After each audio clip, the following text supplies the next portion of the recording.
Assalamualaikum warahmatullahi wabarakatuh.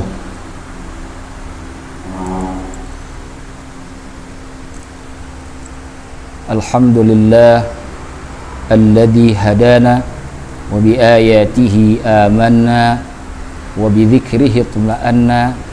Wassalatu wassalamu ala sayyidil mustafa wa ala alihi wa ashabihi dzawil wafa wa man bi atharihi iqtafa.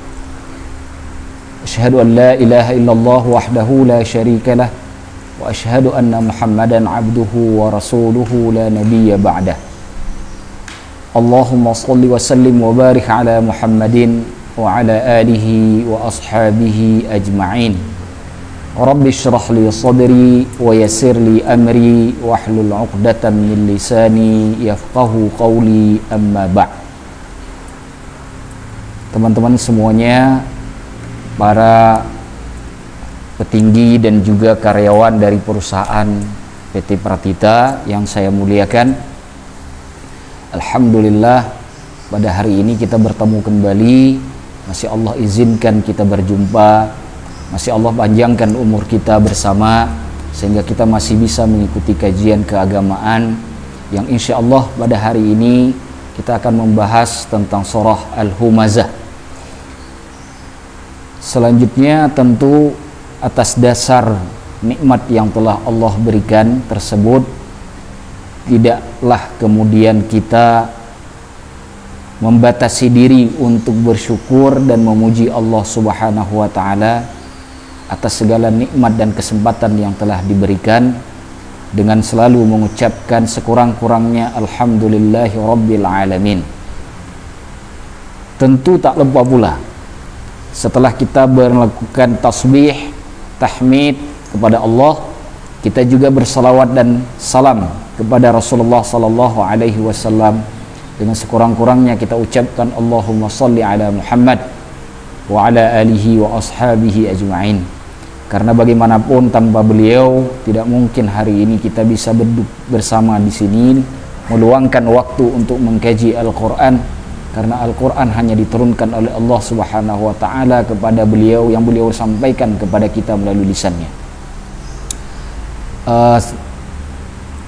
Saya dapat kabar dari Mbak Rings, kalau saya nggak salah ada beberapa karyawan yang sedang dalam masa training dan pelatihan. Untuk itu saya ucapkan selamat buat teman-teman yang sedang ikut pelatihan. Saya doakan semoga pelatihannya lancar, semua yang ikut terlibat di dalam acara dan program ini kemudian dimudahkan urusannya oleh Allah, nanti bisa berhasil di dalam pelatihan dan training yang diadakan.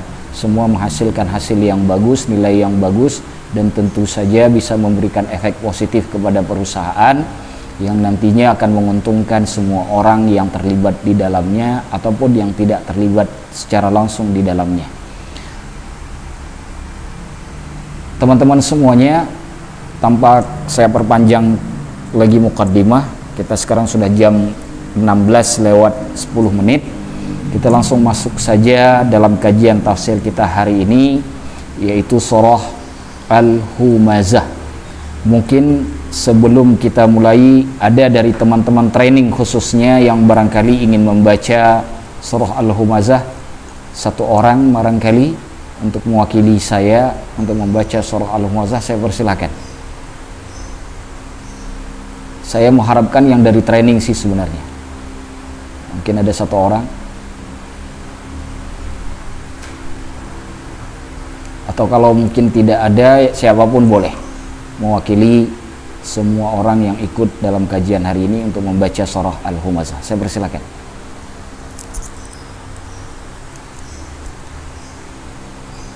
Silakan. Terima kasih kepada Mas Arif yang sudah membacakan surah Al-Humazah. Teman-teman, sebelum kita mulai, mungkin barangkali coba kita lihat tajwidnya sedikit dari surah Al-Humazah ya. Bismillahirrahmanirrahim. Wailul likulli humazatil lumazah. Diperhatikan teman-teman, kalau kita membaca Al-Quran ada tasydid. Kalau ada tasdid di atas suatu huruf, terutama huruf lam, maka membacanya tidak boleh langsung, tapi harus ditahan.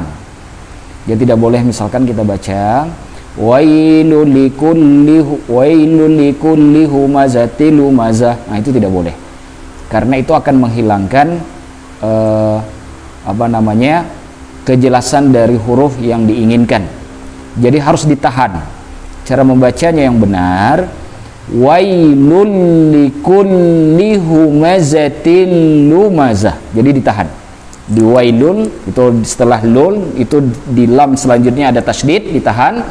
Kemudian likulli di linya juga ada tasydid di atasnya, juga ditahan tuh. Likulli humazatil, kemudian itu juga di atas lamnya juga ada tasydid, humazatil lumazah. Jadi tidak boleh dibaca humazatil lumazah, tapi harus ditahan. Humazatil lumazah. Wailul likulli humazatil lumazah. Kira-kira seperti itu. Alladzi jama'a malan wa 'addadah. Alladzi, hati-hati membaca dza. Dza itu ada dua di dalam huruf Arab. Ada dza, ada zai. Kalau dza itu dibaca di ujung lidah. Biasanya lidahnya itu berdempetan dengan gigi. Bisa gigi bawah ataupun atas, ya. Alladzi berbeda dengan zai. Kalau zai itu bukan di ujung lidah tapi di tengah lidah. Allazi, jadi tebal. Hati-hati. Sama dengan makharijul huruf atha dengan dha. Dha. Adh-dhalimin. Innallaha la yahdil qaumadh dhalimin. Itu contohnya. Dha, tha, dha itu satu makharijul huruf. Maka kita baca alladzi. Hati-hati jangan sampai ada angin yang menyembur terdengar dengan telinga, karena itu akan membuat makharijul huruf salah. Alladzi itu dinya panjang 2 harakat, ya. Mad tabi'i. Jama'a. Hati-hati mengucapkan jamaah. Orang Indonesia ada lidah kita yang sulit membedakan a dengan a. Karena memang dalam bahasa Indonesia tidak ada a, yang ada a saja. Hati-hati. Jadi a itu adanya di kerongkongan. Jadi harus dimasukkan hurufnya. Alladzi jama'a, a harus dimasukkan ke dalam kerongkongan. Malau, lam itu ada fathatain, 2 huruf, 2 baris fathah. Kemudian ketemu dengan huruf waw, namanya idgham bil gunnah. Artinya harus didengungkan, dimasukkan ke huruf waw sambil didengungkan. Malau wa'addadah. Nah, di ain juga hati-hati, di wa'addadah itu huruf ain, bukan huruf alif, bukan wa'addadah tapi wa'addadah. Kemudian di huruf dal yang pertama itu ada tasydid. Kalau diperhatikan di Al-Quran ada tasydid. Maka cara membacanya juga harus ditahan, tidak boleh wa'adadah. Wa'adadah, salah, tapi harus ditahan. Wa'adadah. Nah, di dal yang pertama itu ditahan karena ada tasydid. Jadi kita baca alladzi jama'a malan wa'addadah. Nah, kira-kira seperti itu. Hati-hati dah yang di ujung, ya, itu wa'addadahu, di waqaf menjadi wa'addadah. Ada sebagian orang itu sulit membedakan antara ha dengan ha. Ha yang pertama itu adanya di dada, ya, tekanannya ada di dada, sedangkan ha yang satu lagi itu di kerongkongan sama dengan huruf ain. Hati-hati. Jadi ini huruf ha yang tekanannya pada dada, wa'addadah, ya, wa'addadah. Jangan dimasukkan ke kerongkongan karena bukan huruf ha. Yahsabu annama lahu akhladah. Nah, yahsabu itu baru ha yang di dalam kerongkongan. Bukan yahsabu tapi yahsabu, masuk ke dalam kerongkongan. Yahsabu anna, ada tasydid di atas nun dengung, anna ma lahu akhlada. Hu itu dibaca 2 harakat, panjangnya 2 harakat. Kalau setiap mad tabi'i yang 2 harakat apabila bertemu dengan huruf alif, baik itu bertemunya di dalam satu kata maupun di luar atau di kata yang berbeda, maka itu ada hukumnya di dalam tajwid. Kalau di dalam kata yang sama itu disebut dengan mad wajib muttasil, seperti kita membaca ulaika. Ulaika ala hudan min rabbihim wa ulaika humul muflihun. Itu mad wajib muttasil ulaikanya. Dibacanya 6 harakat. 6 harakat dulu kalau waktu kita kecil belajar Al-Qur'an itu sama dengan 6 ketukan. Nah, kita ketuk di tempat duduk itu, di meja misalkan, itu 6 ketukan, itu 6 harakat. Kalau dia ketemu alif, mad tabi'i ketemu alif tapi dengan kalimat atau kata yang berbeda, bukan di satu kata yang sama, maka itu disebut dengan mad jaiz munfasil. Disebut munfasil karena terpisah. Malahu satu kata, akhladah kata yang lain, terpisah katanya. Nah, karena ini 2 kata yang berbeda, maka disebut mad jaiz munfasil. Munfasil terpisah. Disebut jaiz artinya boleh. Boleh dibaca 2 harakat, boleh dibaca 4 harakat, bagusnya dibaca 5 atau 6 harakat. Nah, itu bagusnya. Jadi kalau ada yang baca yahsabu annama lahu akhladah, benar. Ada yang baca lagi annama lahu akhladah, benar. Ada yang baca lagi annama lahu akhladah, boleh. Jadi boleh 3 cara baca untuk mad jaiz munfasil. Cuma yang terbaik yang model ketiga. Jadi kita baca yahsabu annama lahu akhladah. Ayat selanjutnya, kalla, di atas lam itu ada tasydid. Kembali kita gunakan teori yang sudah kita sebut di awal tadi, ya, kaidah yang di awal tadi, bahwa setiap ada tasydid kita tahan. Jangan dimasukkan langsung. Jadi kita baca kalla, ditahan. Kalla. Ya. Tapi jangan terlalu lama ditahannya seperti mad tabi'i. Nanti dibacanya kalla. Nah, itu memanjangkan huruf. Jadi salah. Tidak boleh dipanjangkan. Yang benar itu ditahan.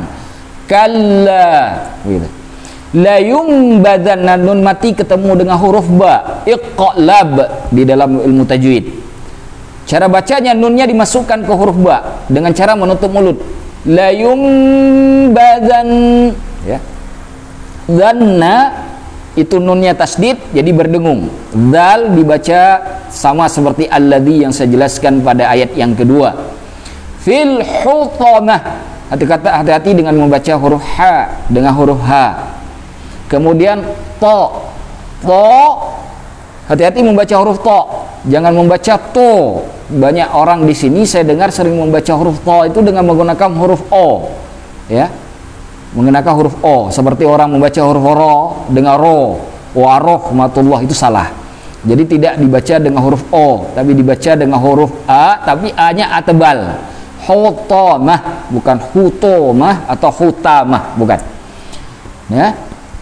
Kemudian ta marbutah itu ta ada titik di atasnya. Ta marbutah itu ta yang seperti huruf H. Yang membedakannya karena ta marbutah itu ada titik 2, sedangkan huruf H tidak ada titiknya. Tapi jika diwaqaf, maka cara membaca ta marbutah itu sama seperti membaca huruf H. Fil hutamah, jadi sama seperti huruf A tadi, akhladah misalkan. Wa ma adraka mal hutamah. Nah, wa ma itu satu kata, adraka satu kata. Itu mad jaiz. Boleh dibaca 2, 4 atau 5 atau 6. Wa ma adraka mal hutamah. Narullahil muqadah. Hati-hati membaca huruf kata Allah, ya, nama Allah. Hati-hati membaca nama Allah. Banyak orang salah membaca nama Allah. Nama Allah itu dibaca tidak dengan cara mendekatkan bibir atas dengan bibir bawah. Kalau bisa pergerakan 2 bibir ditahan, jangan terlalu kuat. Jangan Allah. Hati-hati. Kemudian Ketika mengucapkan Allah, lidah kita itu menopang bagian atas di pangkal gigi bagian atas ditopang. Allah, ya, harus ditopang. Kalau tidak, nggak keluar. Banyak orang membaca nama Allah itu dengan sebutan Allah. Nah, itu salah, karena lidahnya tidak menopang bagian atas. Nah, salah penyebutan nama Allahnya. Nah, kata Allah itu merupakan kata yang di dalam bahasa Arab antara tulisan dengan bacaan berbeda satu-satunya. Inilah keunikan ataupun keistimewaan kata Allah, karena itu merupakan nama bagi zat yang disembah, makanya berbeda. Nah, maka hati-hati cara membacanya. Narullahi al-muqadah. Muqa itu ya di leher awal, ya, di apa namanya, di ujung leher pertama nih, di atas, ya, muqa. Allati tattali'u 'alal afidah. Allati tattali'u, ta, ya, di atasnya juga ada tasdid, ditahan. Tattali'u 'alal afidah. Innaha 'alaihim muqsadah. Mim mati ketemu dengan mim, idgham mimi. Namanya idgham mimi. Wajib di dengungkan, ditahan, ya, 2 harokat. Alaihim muqsadah. Hati-hati membaca hamzah yang mati. Banyak orang kita membaca hamzah mati sama seperti membaca huruf ain, seperti alladzina yu'minu. Itu salah, bukan yu, nggak ada yu di situ. Yu yang benar yu. Begitu juga mu, bukan mu'a, ya, hati-hati. Innaha 'alaihim muqsadah. So, ya, so itu dengan mengembangkan pipi kemudian memasukkan angin. Maaf, huruf shad saya masih belum sempurna, terlalu sempurna, karena memang apa namanya, setelah kena penyakit kemarin belum terlalu sempurna saya baca. Dia cara membacanya dikembungkan pipinya, lalu harus ada angin yang mengepul di dalamnya, ya, baru bisa mengucapkan huruf so, ya, muqsadah. Innaha 'alaihim muqsadah fi 'amadim mumaddadah. Amadim itu ada kasratain, 2 baris di bawah ketemu dengan huruf mim, idgham bil gunnah. Jadi harus ditahan dan didengungkan. Amadim mumaddadah. Nah, di mumaddadah dalnya juga ada tasdid, maka wajib ditahan. Maka kita baca lebih kurang begini. Bismillahirrahmanirrahim. Wailul likulli humazatin lumazah alladzi jama'a malan wa 'addadah yahsabu anna malahu akhladah kalla layunbadanna fil hutamah wa ma adraka mal hutamah narullahil muqadah innaha 'alaihim muqsadah fi 'amadim mumaddadah. Kira-kira seperti itu, ya. Semoga semua yang hadir di sini mengerti sedikit tajwid yang saya berikan, dan kemudian baca Al-Qur'annya semakin bertambah baik insyaallah. Amin ya rabbal alamin. Baik teman-teman semuanya, coba kita lihat tafsir Al-Qur'an dari surah Al-Humazah. Surah Al-Humazah ini surah Makkiyah. Disebut Makkiyah berarti diturunkan oleh Allah Subhanahu wa taala sebelum Rasulullah sallallahu alaihi wasallam hijrah ke Madinah. Meskipun jika ada surah Makkiyah tersebut yang turunnya bukan di Mekah misalkan. Nah, surah Al-Humazah disebut Al-Humazah karena memang diambil dari kata yang ada pada ayat yang pertama, wailul likulli humazatil lumazah. Nah, surah ini diturunkan kepada orang-orang Quraisy pada masa itu.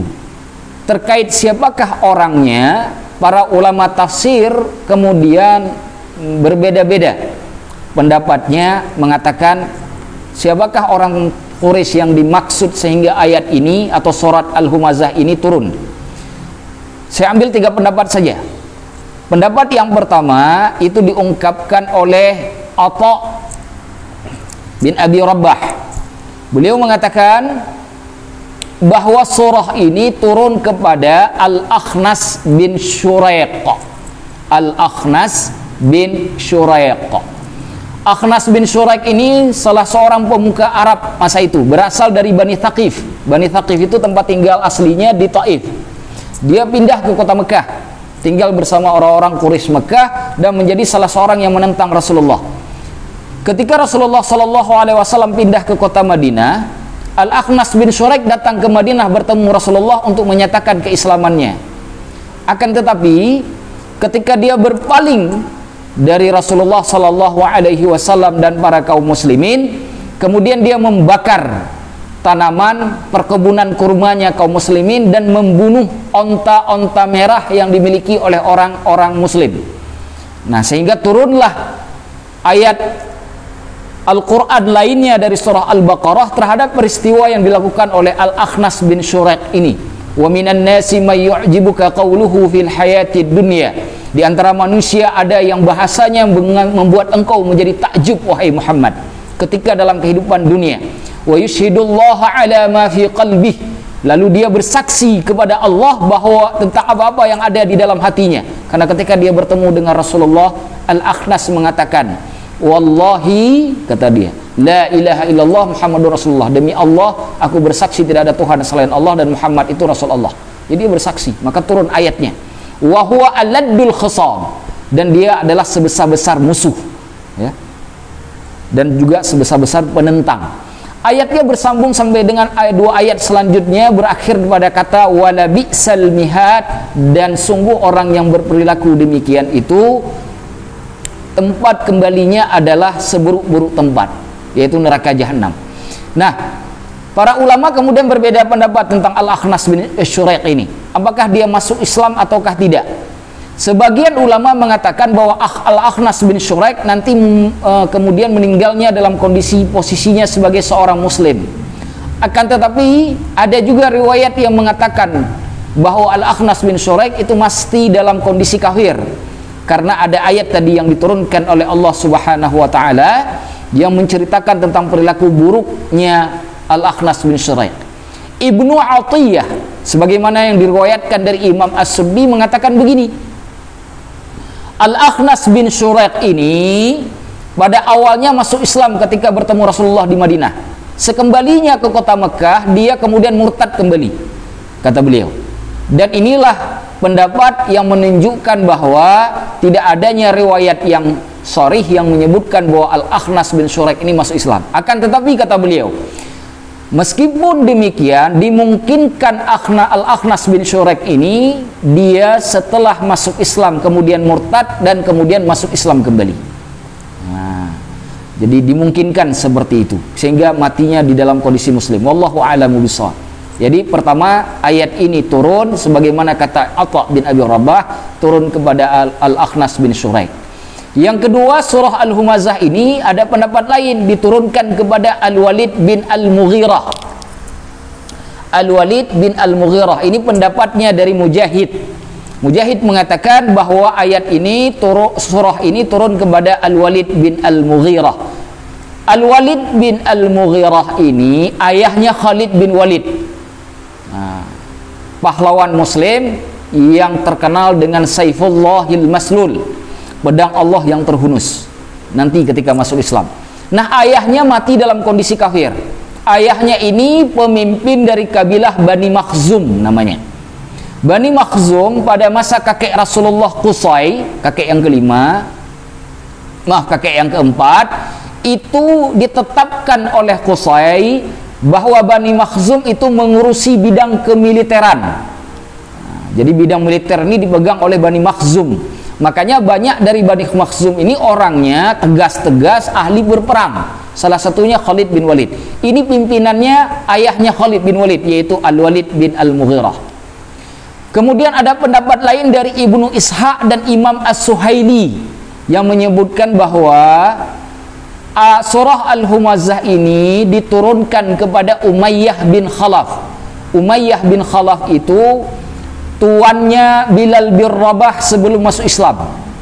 Nah, kita tahu Bilal bin Rabah itu adalah budaknya Umayyah bin Khalaf. Umayyah bin Khalaf ini mati juga dalam kondisi kafir. Matinya pada saat perang Badar, dibunuh oleh Bilal sendiri bersama dengan beberapa para sahabat Rasulullah lainnya. Pada saat perang Badar, Bilal sendiri yang membunuh Umayyah bin Khalaf bersama dengan beberapa sahabat Rasulullah lainnya yang ada di perang Badar. Inilah yang diriwayatkan oleh Abdurrahman bin Auf dalam Sahih Bukhari. Kisah kematian Umayyah bin Khalaf juga diriwayatkan oleh Ibnu Ishaq dengan redaksi riwayat yang lebih panjang. Nah, perbedaan pendapat di kalangan para ahli tafsir ini kemudian dijelaskan oleh Syekh Wahbah Az-Zuhaili di dalam kitab Tafsir Al-Munir. Kata beliau, dimungkinkan bahwa surah Al-Humazah ini diturunkan kepada semua nama yang telah saya sebutkan tadi. Nah, dimungkinkan diturunkan oleh Allah untuk menceritakan posisi mereka semuanya, karena mereka punya satu kesamaan sifat. Yang pertama, punya harta yang banyak. Nah, ini orang ini bertiga ini hartanya banyak, kemudian dianggap sebagai pemuka kaum. Yang tiga-tiganya ini pemuka kaum, kemudian suka meremehkan dan melecehkan orang lain.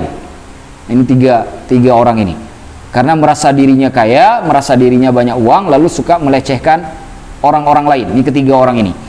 Untuk dasar inilah kemudian Allah menurunkan surah Al-Humazah, mengingatkan Nabi-Nya Muhammad sallallahu alaihi wasallam agar menjauhi dari sifat-sifat orang Quraisy seperti ini. Sebagaimana kita umat Nabi juga diingatkan untuk tidak mengikuti mereka. Maka diingatkanlah dengan surah Al-Humazah. Nah, satu hal yang harus teman-teman catat, bahwa surah Al-Humazah ini punya hubungan yang sangat kuat dengan surah sesudahnya, yaitu surah Al-Fil. Juga punya hubungan yang sangat kuat dengan surah sebelumnya, yaitu surah Al-Asr, wal Asri. Surah Wal Asri, surah Al-Asr itu menceritakan orang yang rugi, kecuali 3 golongan. Hanya 3 golongan orang yang selamat, yang lain rugi semuanya. Yang pertama orang yang beriman, yang kedua yang beramal soleh, yang ketiga yang saling memberi nasihat dalam urusan kebenaran dan kesabaran. Hanya itu saja yang selamat dalam surah Al-Asr. Lalu datang surah Al-Humazah menyebutkan bahwa jenis-jenis orang yang rugi. Nah, surah Al-Humazah itu menyebutkan jenis-jenis orang yang rugi. Orang yang rugi, orang yang kaya, banyak harta, lalu tidak sadar bahwa harta itu adalah titipan Allah, lalu dengan itu dia merendahkan orang lain yang tidak punya kemampuan harta yang sama seperti dirinya. Nah, itu dijelaskan dengan surah Al-Humazah. Lalu datang surat Al-Fil. Surat Al-Fil menceritakan contoh orang yang rugi, yaitu Abraha. Abraha itu pemimpin Yaman, punya harta yang banyak, lalu dihinakan oleh Allah dengan dihancurkan ketika Allah mengirimkan burung ababil. Ketika mereka dibinasakan oleh Allah ketika berniat ingin menghancurkan Ka'bah Baitullah. Nah, itu contohnya. Nah, jadi itulah runutan atau hubungan antara 3 surah, surah Al-Asr, surah Al-Humazah, dan surah Al-Fil. Nah, mari kita lihat lebih lanjut tafsir dari surah Al-Humazah. Bismillahirrahmanirrahim. Wailul likulli humazatil lumazah. Wailun artinya celaka, halakun, celaka. Bisa juga diartikan azabun syadid, azab yang sangat pedih. Jadi wailun artinya kecelakaan dan azab pedihlah. Likulli, li artinya bagi, kulli setiap, likulli bagi setiap, humazatil lumazah. Humazah dan lumazah itu artinya orang yang menghina, mencela orang lain. Humazah orang yang mencela, lumazah juga orang yang mencela. Perbedaan antara kata humazah dengan kata lumazah di dalam Al-Quran sebagaimana dijelaskan oleh Muqatil. Muqatil mengatakan humazah alladhi yaghtabun nasa fil ghiyab atau bil ghibah, orang yang mencela orang lain dengan melakukan ghibah. Ghibah itu berbicara keburukan orang lain tanpa dasar, atau tanpa dasar yang dibenarkan oleh agama, hal-hal yang jelek ketika orangnya tidak ada di depan. Nah, jadi humazah itu mencela orang lain ketika orang tidak ada di depan matanya. Sedangkan lumazah alladhi yaghtabun nasa, orang yang mencela orang lain fil wajhi, ketika orangnya hadir ada di depan kita. Itulah bedanya antara humazah dengan lumazah. Jadi lumazah mencela ketika orang tidak ada, sedangkan lumazah mencela ketika orang ada bersama kita. Nah, ini kelakuannya sama. Di dalam hukum agama, hukum keduanya, baik humazah ataupun lumazah, itu sederajat, nggak ada beda. Mencaci orang lain di depan dengan mencaci orang lain di belakang, itu hukumnya sama. Wailul likulli humazatil lumazah. Hati-hati memahami kata humazah dan lumazah dari sisi hukum fikih. Ada perbuatan yang boleh dibicarakan meskipun buruk di belakang orang. Contoh, ada orang melakukan pembunuhan. Kita melihat terjadinya pembunuhan tersebut, lalu kemudian kita memilih untuk diam, tidak memberitahukan siapa pelaku pembunuhan tersebut. Dari sisi hukum fikih kita salah, karena kita tahu di dalam hukum fikih, orang yang tahu terhadap keburukan yang dilakukan dengan maksud mencegah keburukan tersebut, maka dibolehkan untuk disampaikan kepada orang yang berhak. Kalau berurusan dengan urusan hukum, baik pidana ataupun perdata, maka disampaikan kepada qadhi, kepada hakim. Ya, kalau di negeri kita ya kepada polisi lah, penegak hukum. Kalau berhubungan dengan fitnah agama, maka disampaikan kepada para ulama.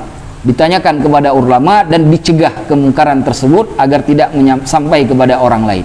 Nah, ini tidak masuk dalam bab humazah dan lumazah. Bab humazah dan lumazah itu seperti kita membicarakan orang lain padahal yang ada keburukan pada orang tersebut, yang jika dibicarakan bukannya menghindarkan dia dari keburukan, malah justru mempermalukannya. Nah, itu yang disebut dengan humazah dan lumazah. Nah, contoh misalkan ada orang berzina, kita sengaja ingin cerita di depan orang ramai, si fulan itu berzina dengan si pulin. Nah, itu namanya humazah, lumazah itu. Karena tujuannya bukan untuk mencegah, tapi untuk membuat dia terlihat buruk di depan semua orang. Nah, bukan untuk mencegah kemungkarannya. Nah, itu tidak dibolehkan atau diharamkan di dalam hukum fikih, di dalam agama. Nah, maka kita jadi tahu wailul likulli humazatil lumazah. Itulah yang dimaksud dengan humazah dan lumazah. Kenapa diulang dua kali oleh Allah di dalam ayat yang pertama? Karena dua-dua kondisi, baik humazah orang yang mencela ketika orang tidak ada di hadapannya, ataupun lumazah orang yang mencela ketika orang itu ada di hadapan, itu berlaku di dalam setiap sudut kehidupan. Kita banyak menemukan kasus-kasus seperti ini. Nah, pertanyaannya adalah kenapa orang mau mencela? Kenapa orang mau merendahkan orang lain? Kenapa orang kemudian ingin melakukan hal-hal buruk semacam itu? Apa penyebabnya? Lihat ayat kedua. Allah ceritakan penyebabnya. Alladzi jama'a malan wa 'addadah. Orang yang mengumpulkan, yang alladzi yang artinya. Jama'a artinya mengumpulkan. Malan itu artinya harta. Malan artinya harta. Orang yang mengumpulkan harta. Wa'addadah, addah artinya menghitung. Wa'addadah diulang, addada itu artinya menghitung terus menerus. Kalau adda saja dalnya satu, itu menghitung artinya. Kalau addada diulang maka artinya menghitung terus menerus. Nah, alladzi jama'a malan wa'addadah artinya orang yang mengumpulkan harta lalu terus menerus sibuk menghitungnya. Kerjaannya itu saja, nggak ada kerjaan lain dia. Nah, duit saya hari ini sisa 200 juta. Besok hitung lagi. Tambah sekarang 10 juta. Nah, belum selesai 1 jam, udah hitung lagi. Kerjaannya begitu terus. Itu makna yang pertama, makna secara zahir. Makna lainnya dari makna wa'addadah, orang yang memang mengumpulkan harta dengan maksud supaya dia tamak dan bakhil. Nah, itu maksudnya. Tamak artinya orang yang ingin kaya meskipun melakukan hal-hal yang buruk. Sikut kiri, sikut kanan, dia tidak peduli, yang penting dia kaya. Ataupun bakhil, sudahlah kaya tak mau berbagi kepada orang lain. Tidak mau berbagi. Nah, itu disebut dengan wa'addadah. Ya. alladzi jama'a malan wa 'addadah, orang yang mengumpulkan harta lalu menghitung terus-menerus, yang menyebabkan dia kemudian menjadi bakhil dan tamak. Nah, itu disebut dengan wa'addadah di dalam Al-Quran. Nah, kenapa dia melakukan begitu? Kalau tadi ayat kedua ini menjadi jawaban untuk ayat pertama, maka datanglah ayat ketiga yang menjadi jawaban untuk ayat pertama, ayat yang kedua. Jadi orang mau menghina itu karena dengan sebab dia mengumpulkan harta dan dia merasa hartanya itu bisa membuat dia itu lebih unggul dari orang lain. Seperti itu. Makanya kalau kita sering melihat dalam kehidupan sehari-hari, banyak orang yang tidak berbicara pakai mulut, tapi berbicara pakai kantong. Coba perhatikan, hukum dijual perjualbelikan. Kenapa? Karena ada uang. Orang yang nggak pernah sekolah, orang yang nggak pernah mengenyam pendidikan, itu terkadang terlihat lebih alim daripada orang yang punya pendidikan, hanya karena dengan sebab dia kaya. Coba perhatikan. Dan itu banyak terjadi di negeri kita. Hukum dipermainkan, orang lemah dihukum seenak hati, orang kaya dilepaskan dengan begitu mudah. Orang kaya korupsi begitu banyak hanya dihukum 2-3 tahun. Orang miskin hanya mencuri 1 ekor ayam juga dihukum dengan hukuman yang sama. Inilah yang dimaksud dengan harta itu bisa membuat orang lupa diri sehingga dia merendahkan orang lain. Nah, ayat ketiga itu peringatan, menjadi sebab untuk ayat kedua nanti dalam hukum terbalik. Hukum terbalik itu artinya kalau Allah mengatakan haram, maka hukum terbaliknya menjadi halal. Itu maksud hukum terbalik dalam ilmu usul fikih. Disebut dengan al-mafhum mukhalafah, ya, pemahaman yang terbalik. Yahsabu annama lahu akhladah. Kenapa dia kemudian mau merendahkan orang lain dengan sebab harta yang banyak? Karena dia berpikir hartanya sanggup mengungguli orang lain, karena dia menganggap yahsabu, yaitu artinya itu menganggap. Yahsabu artinya menganggap. Annama lahu, bahwasanya hartanya, mala harta, hu itu kembali kepada dia, kepemilikannya. Jadi malahu artinya hartanya. Yahsabu annama lahu, dia menganggap bahwasanya hartanya akhladah, sanggup membuat dirinya hidup kekal. Akhladah mengekalkan dirinya. Artinya dia menganggap bahwa harta itu sanggup membuat dia hidup selama-lamanya.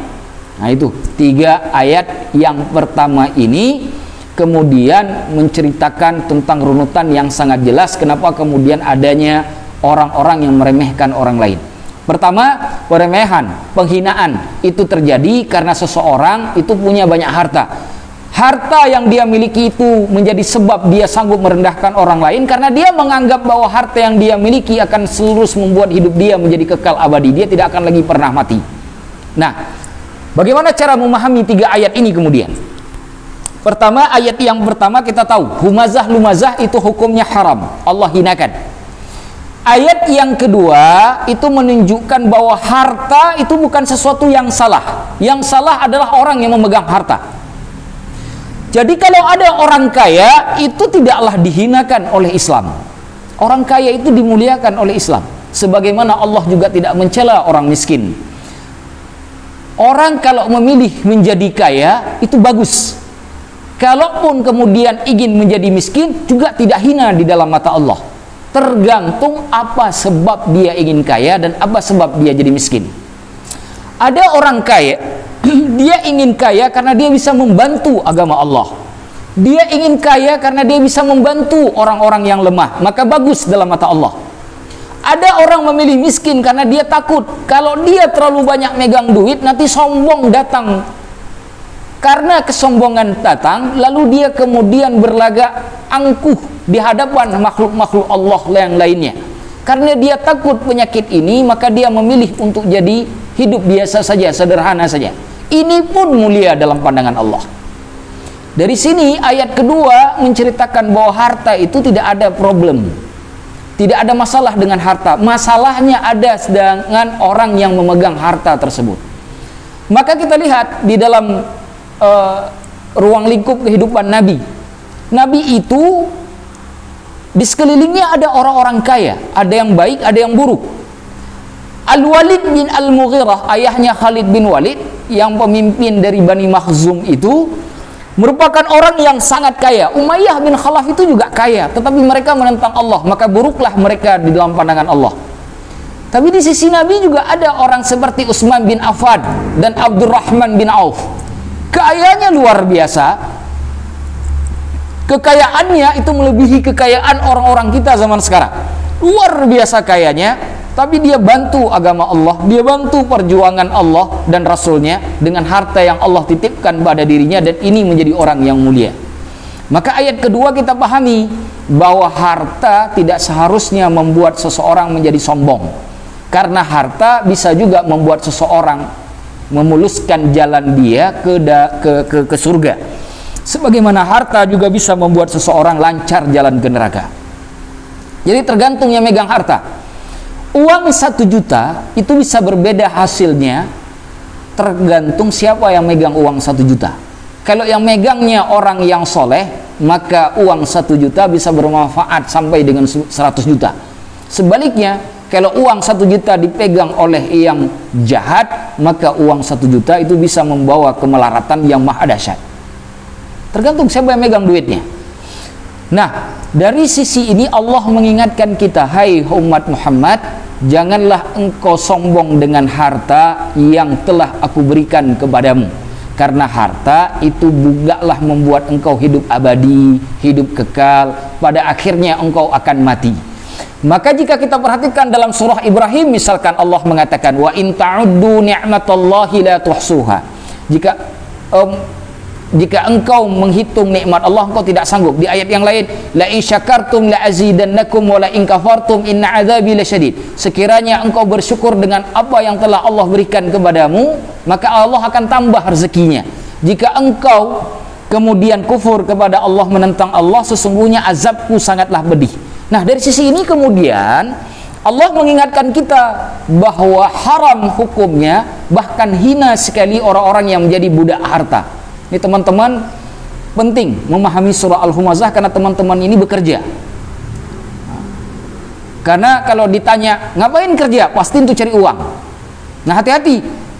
Apakah niat cari uang hanya untuk supaya memperkaya diri, menjadi orang yang bakhil dan tamak, ataukah sebaliknya mencari harta, mengumpulkan harta agar bisa menjalankan kewajiban Allah? Yang sudah menikah ada kewajiban nafkah kepada anak istri.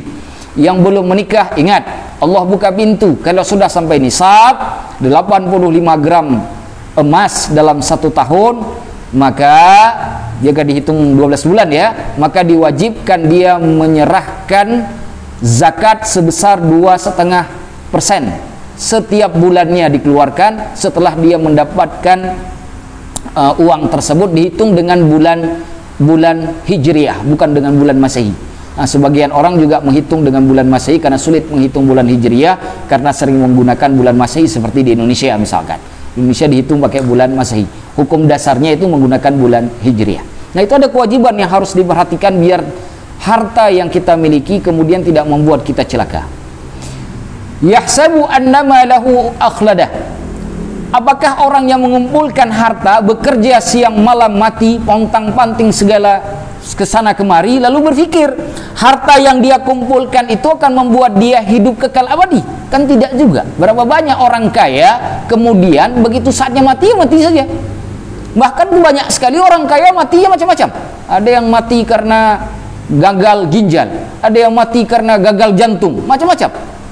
Orang miskin sakitnya biasa saja, rematik sakitnya, panas dalam, demam tinggi. Karena orang miskin itu sakitnya sakit orang miskin juga. Nah, kalau orang kaya sakitnya juga sakit orang kaya. Makanya Allah minta kita suruh bersyukur supaya hal-hal yang seperti itu tidak menimpa kita. Nah, coba bayangkan, coba kita perhatikan, berapa banyak orang yang kemudian meninggal dunia nggak ada satupun harta yang dibawa masuk ke dalam kuburnya. 3 golongan ikut kita ke kubur, 2 pulang, tinggal yang 1 ya. Yang ikut adalah harta dan keluarga. Mobil ikut, keluarga ikut, istri ikut, anak ikut, ayah ikut, ibu ikut di saat kita meninggal. Tapi mereka hanya sampai di bibir kuburan saja. Begitu kita mau masuk ke dalam kubur, 2 pulang, yang tinggal 1. Yang 1 yang tinggal itu hanya amalan kita saja. Keluarga itu pulang. Harta pulang. Makanya kalau cinta harta jangan kebangetan, karena harta akan meninggalkan kita, kita pun juga akan meninggalkan harta. Nggak ada yang bantu, nggak ada. Rumah mewah, mobil yang megah, pakaian yang indah, itu suatu hari nanti akan bersaksi di hadapan Allah. Jika kita salah menggunakannya ya dalam bentuk amalan, maka harta kita tersebut itu akan menghancurkan kita di padang mahsyar nanti. Maka Allah Subhanahu wa taala ketika di padang mahsyar itu bertanya kepada hamba satu pertanyaan. Setiap sesuatu ditanya satu pertanyaan, kecuali harta. Harta itu dua pertanyaan ditanya. Dari mana dan kemana? Min aina wa ila aina. Itu pertanyaannya. Dari mana harta itu engkau dapat dan kemana harta itu engkau pergunakan. Dua pertanyaannya. Yang lain satu ditanya. Nah, maka jangan terlalu cinta harta. Lepaskan harta dari hati. Ambil kebutuhan kita, karena memang kita hidup butuh harta, tetapi kita gunakan harta itu sebatas kebutuhan, bukan untuk hidup glamor. Selebihnya sumbang ke panti asuhan, sumbang ke pondok pesantren, bangun masjid Allah, bantu orang-orang lemah, fakir, miskin, saudara-saudara, punya ponakan, punya sepupu atau apapun yang barangkali ingin bersekolah tapi tak cukup harta, bantu mereka, berikan. Insya Allah yang kita tabung dalam tabungan Allah itulah yang kemudian dihitung oleh Allah nanti di akhirat. Yang ada di kantong kita saat ini, teman-teman nanti pulang kerja sore hari, itu uang yang ada dalam kantong berubah jadi uangnya tukang bakso. Kalau pengen ngebakso, berubah jadi miliknya rumah makan Padang. Kalau kelapar lalu tiba-tiba ingin makan Padang, tidak ada kekal abadi uang yang ada dalam kantong itu. Dia akan berpindah. Makanan yang kita makan pun pada akhirnya akan berakhir. Lalu kita pengen makan lagi karena lapar lagi, sudah habis. Kita hanya makan, kita hanya pergunakan harta sebatas kemampuan kita agar kemudian kita bisa menjalani kehidupan. Selebihnya pergunakan di jalan Allah, pergunakan untuk kepentingan agama Allah, bantu agama Allah. Kata Allah dalam Al-Quran, in tansurullaha yansurkum. Kalau engkau bantu Allah, Allah bantu kamu. Jadi bantu Allah. Sekarang ini ada nih satu penyesatan yang terjadi, Allah tidak perlu dibela. Kan ada tuh yang kalimatnya sekarang kita lihat nih, Allah tidak butuh dibela. Memang betul, siapa kita membela Allah? Tetapi ingat, masalah ketika kita membela Allah, membela agama Allah, membela Rasulullah, itu bukan untuk Allah, untuk Rasul dan untuk agama Allah, untuk kita juga. Jadi membela Allah dengan syarat supaya Allah menjadi syarat supaya Allah mau membela kita. Ayatnya jelas kok dalam Al-Quran, intan surullaha yang surkum. Kalau engkau bela Allah, Allah bela kamu. Jadi kalau ada orang bilang ngapain Allah dibela, ya Allah kan juga bisa ngomong tuh, apa aku bela kamu? Orang kamu aja tidak bela agama Allah. Jadi membela agama Allah itu bukan berarti Allahnya dalam kondisi sebagaimana orang terdakwa yang butuh dibela oleh pengacara, bukan begitu. Membela agama Allah, membela Allah membela Rasulullah menjadi syarat supaya Allah mau membela kita. Begitu. Karena kalimat intan surullahnya dimulai dengan huruf syarat. Huruf syarat itu jika kita lakukan, maka hasil dari huruf syarat itu akan kembali ke kita. Nah, seperti itu. Jadi kalau misalkan dikatakan intan surullaha yang surkum, kalau Allah menolong Allah, maka Allah menolong kamu, maka tidak boleh kemudian kita bertanya, oh berarti kalau saya nggak bela Allah, berarti Allah nggak akan bela saya. Karena sudah dipahami bahwa pasti seperti itu, nggak perlu lagi dipertanyakan. Sama seperti saya mengatakan, ada ustadz mau makan, ada yang bertanya ke saya, ustadz mau makan, saya jawab, oh ya saya mau makan dengan syarat Anda makan. Nah itu nggak perlu lagi ditanyakan, oh berarti kalau saya nggak makan, ustadz nggak makan dong. Nah nggak perlu lagi ditanyakan, karena huruf syarat pasti seperti itu. Nah, pasti seperti itu. Nah, maka gunakanlah harta untuk supaya kita bisa membela agama Allah, supaya Allah mau membela kita nanti di hari akhirat. Sebagaimana kita tidak boleh mencintai harta secara berlebihan, juga tidak boleh terlalu mencintai keluarga secara berlebihan, tidak dalam koridor hukum Allah. Nah, ada orang cinta manusia, cinta keluarga itu melebihi batasan, di luar batasannya agama Allah. Contoh, ada anak menangis, terus-menerus menangis. Nah, orang tuanya asik ngeributin anak saja. Nah, ini anak nangis nggak boleh pisah segala macam, akhirnya lupa sholat, lupa ngaji, lupa ini, itu nggak boleh. Itu terlalu mencintai yang kemudian membuat kita lepas dari hukum Allah. Tidak boleh juga seperti itu. Jadi semuanya ada batasan. Hidup selalu ada batasan. Tidak ada yang namanya hidup itu tidak ada batasan, tidak ada. Semua ada batasannya. Orang nyawa saja ada batasan hidupnya kok. Maka kecintaan kita kepada harta, kecintaan kita kepada keluarga, semuanya dibatasi karena cinta kita kepada Allah. Begitu caranya. Makanya saya sering mengatakan, cintai keluarga karena Allah, bukan karena orangnya. Karena ini sering terjadi terutama dari kalangan anak muda. Nah, biasanya kan kalau sebelum menikah itu sampai pacaran pula. Nah, itu biasa itu seperti itu. Engkau milikku, aku milikmu, dunia ini milik kita berdua. Dia kira orang lain ini ngontrak atau apa? Allahu a'lam bishawab. Begitu juga sebelum menikah kan suka itu sehidup semati segala macam. Tetapi ketika pada saat datang, saatnya tiba, tetap saja yang mati tetap satu, yang satu lagi tetap hidup. Dan orang yang hidup, pasangan yang hidup itu nggak ada tuh yang ikut pasangannya masuk ke kuburan, nggak ada. Kalau suami meninggal, istri mah tetap hidup saja sudah. Nggak ada tuh yang istri kemudian pengen dikuburin hidup-hidup bersama suaminya, nggak ada. Sebaliknya, ketika istrinya meninggal, kalau laki-laki mah nggak usah nunggu 1 bulan. Kalau perempuan masih harus nunggu beberapa saat. Ada masa idahnya. Kalau laki-laki kan nggak ada masa idahnya. Begitu istrinya yang pertama meninggal, udah cari istri yang baru. Makanya cinta itu dibatasi dengan cinta kita kepada Allah. Jadi cintai harta, cintai keluarga, cintai apapun karena Allah namanya. Arti karena Allah, aku mencintai kalian berdasarkan batasan-batasan dan aturan-aturan yang ditetapkan oleh Allah. Tidak melebihi dari batasan itu. Kalau sudah melebihi batasan itu, itulah yang disebut dengan orang-orang yang kelewat batas, melampaui batas, ya. Nah, orang yang melampaui batas itu karena dia menganggap bahwa harta segalanya. Bagaimana mungkin harta segalanya? Berapa banyak orang yang sudah kaya? Kita pada saat tahun 98 kemarin itu, ya. 98 ya, sebelum tahun 2000 itu kita Indonesia ditimpa krisis moneter yang luar biasa. Banyak pengusaha-pengusaha yang kaya kemudian tiba-tiba bangkrut, bunuh diri. Pertanyaannya, kenapa dia sanggup bunuh diri? Kenapa dia sanggup melakukan itu? Karena cinta betul kepada harta. Karena dia kemudian menjadikan harta sebagai pijakan. Ketika harta tidak lagi ada bersamanya, maka dia hilang pijakan. Begitu juga banyak orang yang stres gara-gara pasangannya meninggal dunia atau meninggalkan dia.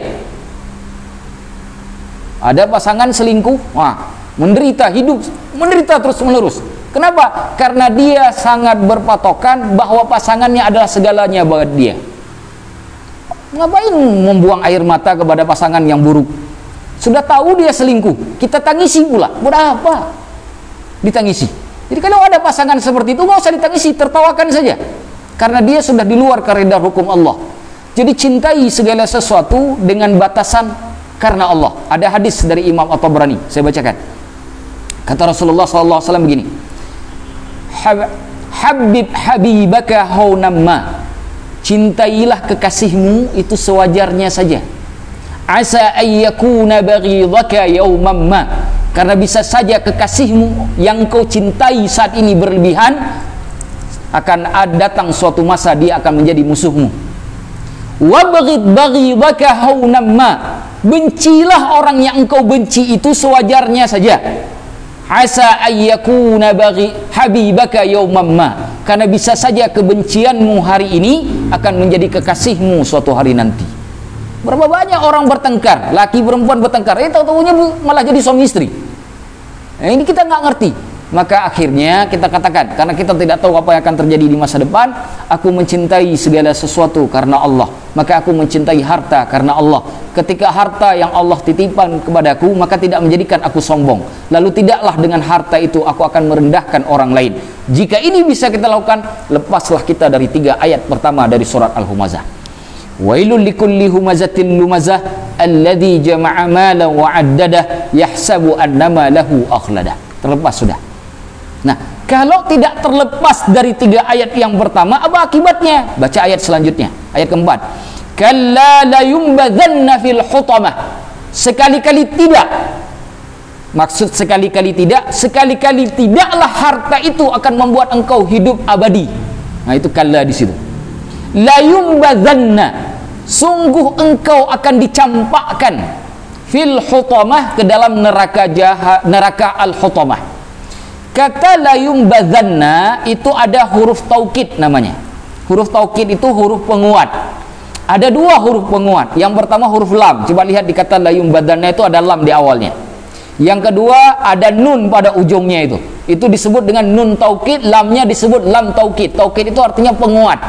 Orang Indonesia kalau membicarakan bahasa untuk penguatan makna itu biasa sering menyebut dengan kata benar-benar. Misalkan kita bilang ente benar-benar jahat, ente jahat, ente benar-benar jahat, itu beda maknanya. Nah, itu maknanya beda. Makna yang kedua benar-benar jahat itu penguatan. Maka ketika Allah mengatakan la yumbadzanna, Allah tidak menggunakan satu huruf taukid, satu huruf penguat, tapi dua sekaligus, yang menunjukkan bahwa orang yang tidak lepas dari 3 ayat pertama pasti akan Allah bikin celaka. Pasti akan Allah bikin celaka. Apa kecelakaan yang akan Allah timpakan kepada dia? La yumbadzanna, benar-benar dan sungguh dia akan dicampakkan oleh Allah. Kemana dicampakkan? Fil hutamah, ke dalam neraka al-hutamah. Kata al-hutamah yang kemudian menjadi nama neraka itu berasal dari kata hatama. Hatama di dalam bahasa Arab itu artinya menghantam dan memecahkan. Menghantam dan memecahkan. Itu arti kata al-hutamah. Ketika disebut neraka al-hutamah, berarti siapapun orang yang masuk ke dalam neraka itu akan dihancurkan seperti hancurnya barang yang dipecahkan secara berkeping-keping. Begitu kira-kira. Itu maknanya yang dimaksud dengan al-hutamah. Tetapi jangan dibayangkan bahwa orang yang masuk ke dalam al-hutamah ketika Allah celakakan, Allah buat binasa seperti itu, Allah binasakan, Allah hancurkan, Allah patahkan, lalu dia menjadi mati. Tidak. Orang tersebut tidak lagi mati, karena ketika sudah masuk neraka tidak ada lagi kematian. Jadi siksaan itu akan dirasakan terus menerus. Tetapi rasa sakitnya itu kita rasakan seperti sakitnya orang yang patah tulangnya, hancur badannya karena tertimpa suatu masalah. Perbedaannya kalau di dunia bisa mengakibatkan kematian, kalau di akhirat tidak pernah mati. Itu saja perbedaannya. Lalu Allah bertanya kepada kita, wa ma adraka mal hutamah, tahukah engkau hai Muhammad apa itu hutamah? Pertanyaan di dalam Al-Quran semacam ini banyak di ayat itu. Kalla saya'lam, oh bukan, inna anzalnahu fi lailatul qadr wa ma adraka ma lailatul qadr, tahukah kamu apakah malam Lailatul Qadar? Kalau ketemu ayat yang model begini di dalam Al-Quran menunjukkan bahwa permasalahan ini sangat penting. Saya ulangi sekali lagi. Kalau ketemu ayat-ayat model seperti ini di dalam Al-Quran, sebagaimana digariskan oleh para ulama tafsir, itu menunjukkan bahwa permasalahan yang sedang dibicarakan sangatlah penting. Maka kalau ketemu dengan ayat wa ma adraka, seperti itu ya, tahukah kamu, kalau ketemu ayat seperti itu, jangan cepat-cepat pergi. Pahami maksudnya, maksudnya Allah. Belajar tafsirnya. Tanya ke ustadznya. Karena pasti ayat itu sangat penting sekali untuk dipahami. Maka ketika Allah bertanya wa ma adraka mal hutamah, maka neraka hutamah bagi orang-orang yang bersikap di 3 ayat yang pertama dari surat Al-Humazah itu menjadi sangat penting sekali karena ancamannya luar biasa. Pertanyaannya, ancamannya seperti apa? Allah jelaskan di ayat selanjutnya. Narullahil muqadah. Nar artinya api. Narullah, apinya Allah, karena memang Allah lah zat yang memiliki segalanya, termasuk api yang ada di dalam neraka jahanam. Al-muqadah artinya yang dididihkan, yang dipanaskan. Itu arti al-muqadah. Narullahil muqadah artinya api yang begitu panas. Itu terdapat di dalam neraka al-hutamah. Apa yang terjadi dengan api yang sangat panas itu? Tattali'u 'alal afidah. Api tadi itu akan naik, tattali'u naik. Karena kita tahu sifat api itu kalau dibakar di bawah, maka seharusnya yang terkena terlebih dahulu adalah kaki. Nah, Allah ingin menceritakan bahwa bukan hanya kaki saja yang akan terbakar, tapi api itu akan naik dari kaki ke atas dengan sendirinya. Tattali'u naik. Kemana naiknya? 'Alal afidah, ke hati-hati manusia. Nah, kalimat naiknya api neraka membakar hati orang yang berperilaku sebagaimana yang dijelaskan pada 3 ayat pertama dari surat Al-Humazah ini bukan berarti kepalanya tidak terbakar. Kepala tetap terbakar, tangan tetap terbakar, kaki tetap terbakar, tetapi rasa sakit yang paling luar biasa dirasakan ketika api tersebut membakar itu hatinya. Pertanyaannya, kenapa hati yang lebih sakit daripada segalanya? Karena hatilah tempat keinginan untuk mengumpulkan harta dan meyakini bahwa harta tersebut bisa membuat hidupnya kekal, itu ada di dalam hati. Maka hatilah yang diancam lebih kuat. Karena hatilah tempat orang kemudian bisa mempunyai hal-hal yang tidak boleh dimiliki. Rasa dendam dengan keyakinan-keyakinan yang salah, hawa nafsu, semuanya ada di dalam hati. Maka orang yang seperti itu dicampakkanlah dia ke dalam neraka Al-Hutamah, lalu dibakar oleh Allah Subhanahu wa taala, mengungkungi orang tersebut, melingkupi seluruh tubuhnya, hanya saja bagian hatinya itu yang paling dirasakan sakit terbakar. Jangankan dibakar oleh api, dibakar panas asmara aja banyak yang sakit hati. Ya, di dunia ini ya kan, banyak orang dibakar panas asmara ya sakit hatinya. Apalagi kalau dibakar beneran dengan api aslinya, bukan cuma api asmara, api asli yang bakar. Nah, itu nanti di Al-Hutamah. Maka orang yang suka terbakar panas asmara, api asmara, siap-siaplah dibakar sama api aslinya nanti di hari kiamat. Sudah. Narullahi al-muqadah allati tattali'u 'alal afidah. Innaha 'alaihim muqsadah. Innaha sesungguhnya dia yang maksud ini adalah api yang membakar tadi. 'Alaihim di atas manusia yang dibakar tadi, muqsadah melingkupi.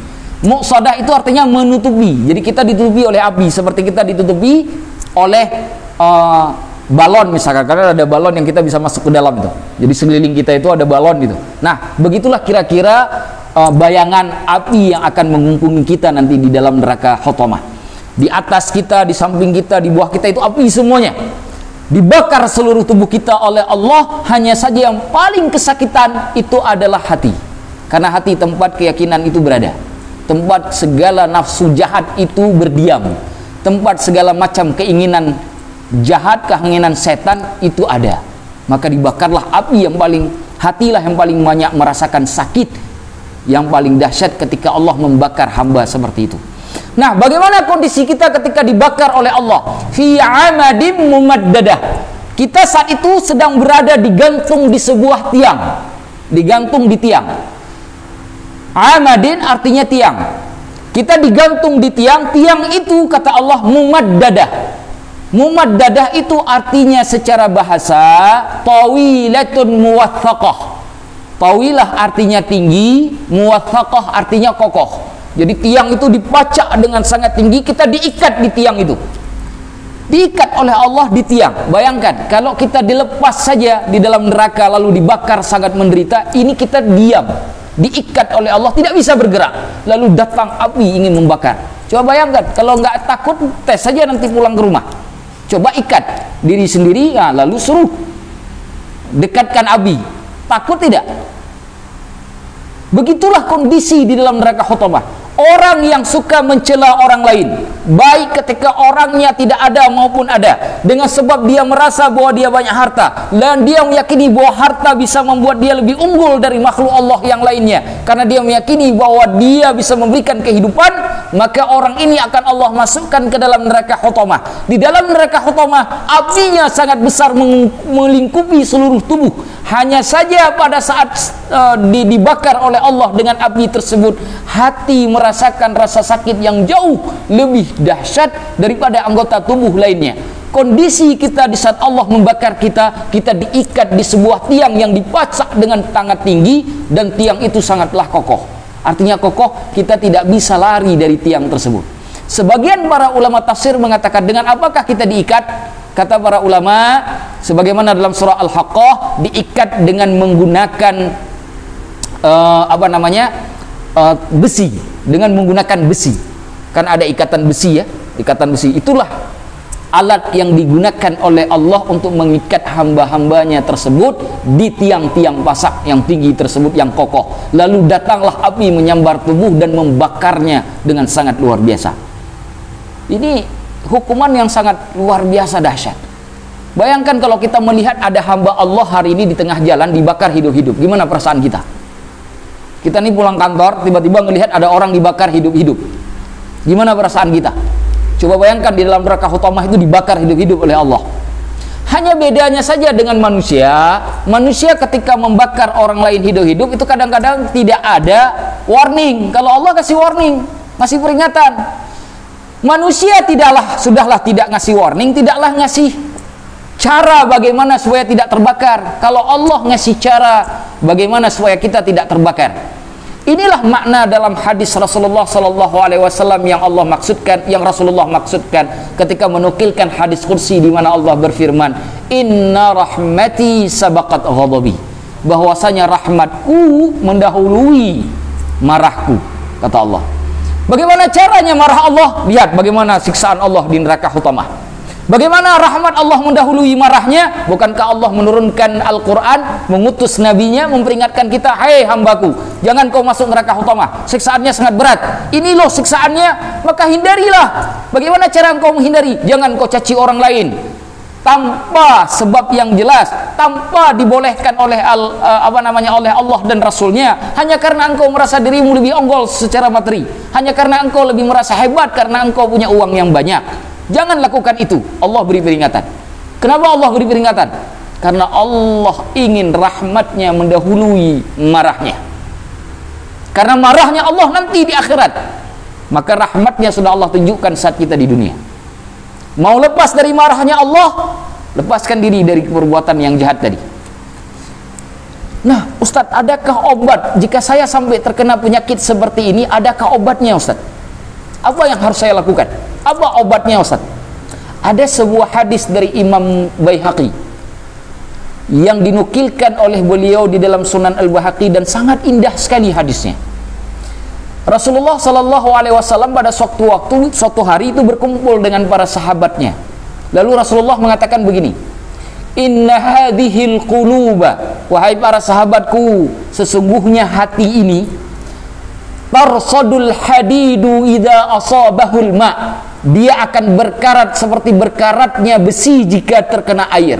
Nah, itu hati itu. Hati itu berkarat kalau kita sering melakukan perbuatan jahat, seperti berkaratnya besi jika terus-menerus terkena air. Para sahabat kaget. Oh, ternyata hati bisa juga berkarat.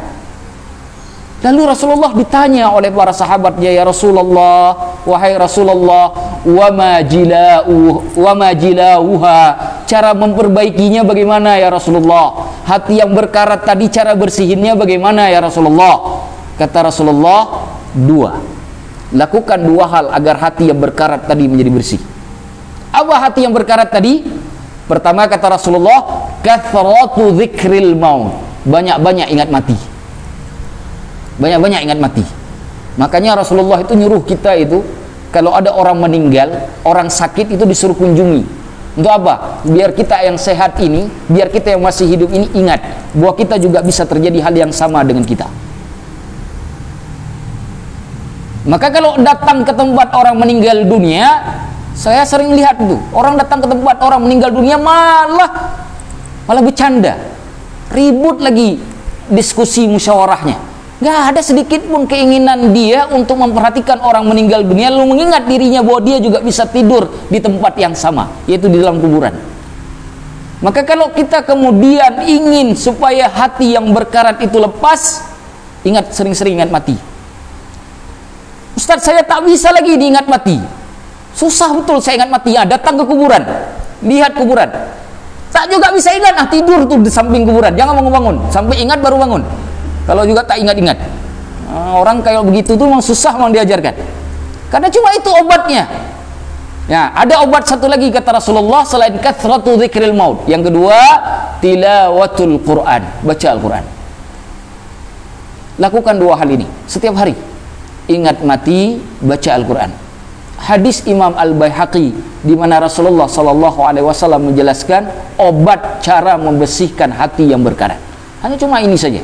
ingat mati bahwa kita akan pergi menghadap Allah, maka kita butuh modal untuk menghadap Allah, dan satu-satunya modal yang Allah izinkan untuk bertemu Allah hanyalah amal soleh. Itu saja, nggak ada amal, nggak ada modal yang lain. Kalau di dunia banyak modalnya, modal pinter ngomong, modal pinter melukis, modal banyak uang, banyak modal yang bisa kita gunakan. Tapi Allah cuma ngasih satu saja ketika kita menghadap Allah, modal yang boleh kita bawa, modalnya amal soleh. Itu saja. Maka sering-seringlah ingat mati, sering-seringlah baca Al-Quran.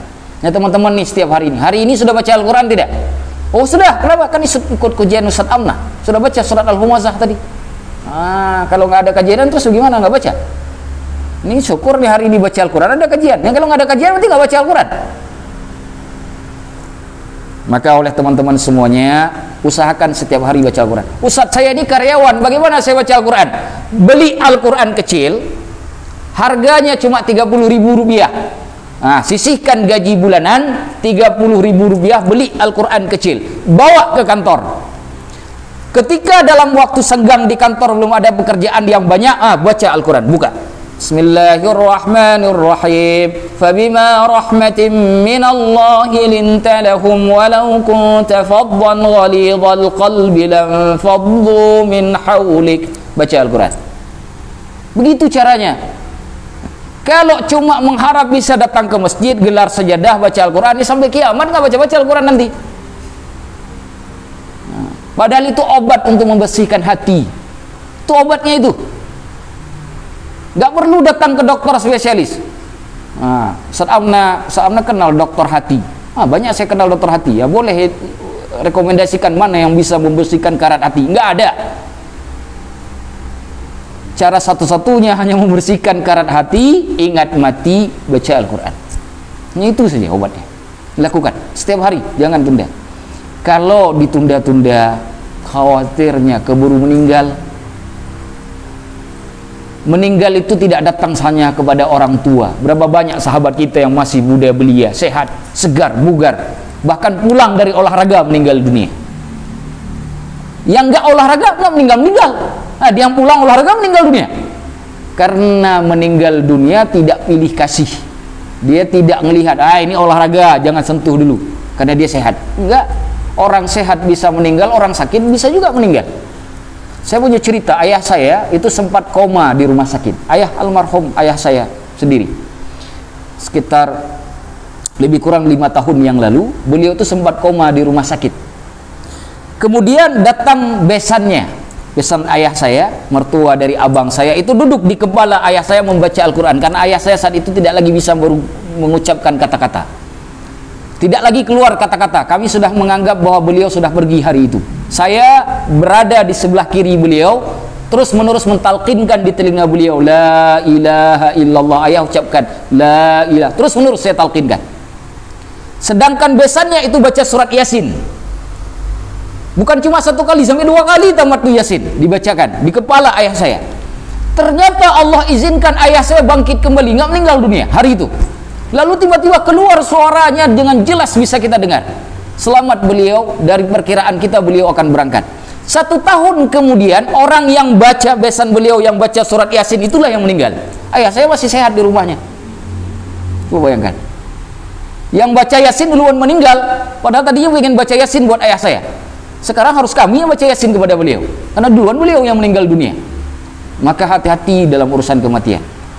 Kalau sudah datang ajal itu, la yastaqdimun wa la yastakhirun. Enggaklah ditunda, enggak pula dimajukan. Bahkan kalau kematian itu sudah datang, yudrikumul mautu walau kuntum fi burujim musyayyadah. Kalau kematian itu sudah datang, dia akan mendatang kepadamu meskipun engkau ada di dalam bangunan yang kokoh sekalipun. Kita bangun bangunan yang kokoh berharap tidak ada satu nyamuk pun bisa masuk, tidak ada satu angin pun bisa masuk, malaikat maut tetap bisa masuk. Jadi tidak bisa kita lari dari malaikat maut. Nanti di akhir zaman, ketika terjadinya kiamat, iblis itu lari-lari seluruh dunia. Seluruh penjuru dunia dia lari karena dia tidak mau mati. Dikejar sama malaikat maut, Kemanapun dia lari dikejar, sampai kemudian didapati dan dicabut nyawanya. Mau iblis saja yang bisa lari dari malaikat maut. Maka kita siapa lari dari malaikat maut? Dari debt collector aja banyak yang nggak bisa lari, ya kan? Banyak orang dari kita nggak bisa lari dari debt collector. Tiba-tiba pengen lari dari malaikat maut. Mimpi ini namanya. Nah, maka ingatlah mati. Sering-sering ingat mati, sering-sering baca Al-Quran. Begini cara baca Al-Quran. Ini saya ajarkan. Begini cara baca Al-Quran. Teman-teman bikin target baca Al-Quran sehari, misalkan semampunya, jangan dipaksa. Saya nggak nyuruh 30 juz sehari. Bikin target sendiri, misalkan sehari saya baca Al-Quran seperempat juz, atau 1 juz, atau setengah juz. Ustadz, saya nggak sanggup karena belum terbiasa. Di awal-awal biar terbiasa, baca 1 halaman saja dulu setiap hari. Biasakan sampai 2 bulan. Biasakan sampai 2 bulan. Nanti kalau 2 bulan sudah dilakukan terus menerus, tambah 1 halaman lagi, jadi 1 lembar, 2 halaman. Terus begitu, terus begitu. Nanti kalau sudah terbiasa, sanggup 1 hari 1 juz sanggup. Saya punya banyak teman itu baca Quran itu sehari 5 juz, 3 juz, banyak sekali yang sudah hafal Quran itu. Banyak yang saya kenal. Sehari itu baca Quran 3 juz, 5 juz sehari. Setiap hari. Setiap hari, bukan cuma kalau kita kan angin-anginan, hari ini ada, esok nggak ada. Ada yang anginnya seminggu, seminggu anginnya, seminggu itu rajin baca Al-Quran, habis itu libur sebulan. Ada model begitu. Ada juga anginnya datang 1 bulan penuh, 1 bulan dia baca Al-Quran, habis itu setahun dia tak baca Al-Quran. Ada juga yang model-model begitu. Nah itu nggak bisa dipakai itu. Makanya Rasulullah ditanya oleh sahabat, ayyul a'mali ahabbu ilallah. Ya Rasulullah, amalan yang paling dicintai oleh Allah itu apakah? Rasulullah menjawab, adwamuha wa inqal, yang dilakukan secara terus menerus walaupun amalannya itu sedikit. Walaupun teman baca 1 muka halaman saja, kalau dilakukan terus menerus itu lebih baik daripada orang yang baca Al-Quran 30 juz 1 hari tapi kemudian liburnya 2 tahun. Jadi begitu cara, ya. Saya ulangi, usahakan mulai besok lah. Dihitung maghrib ini, karena maghrib sudah masuk hari baru. Jadi nanti maghrib sudah masuk hari Jumat. Begitu nanti azan maghrib itu sudah masuk hari Jumat. Nah, bikin target. Jumat saya harus baca minimal 1 halaman surah. Kalau buka Al-Quran itu 1 halaman surah itu surah Al-Fatihah, itu hari pertama. Ya kan? Surah Al-Fatihah itu kan 1 halaman itu. Betul gak? Nah hari kedua masuk surah Al-Baqarah 5 ayat, Alif Lam Mim sampai wa ulaika ala hudam mir rabbihim wa ulaika humul muflihun. Itu satu halaman. Begitu seterusnya. Usahakan sampai 2 bulan, jangan putus-putus. Nanti ditambah kalau memang sudah sudah dilakukan secara terus-menerus, sudah menjadi kebiasaan. Wallahu a'lam bishawab. Jika ada pertanyaan saya persilakan, jika tidak insyaallah kajian singkat Al-Humazah kita hari ini insyaallah sudah selesai. Saya persilakan kalau ada pertanyaan. Yang bawa acara sama Mas Muhammad ya?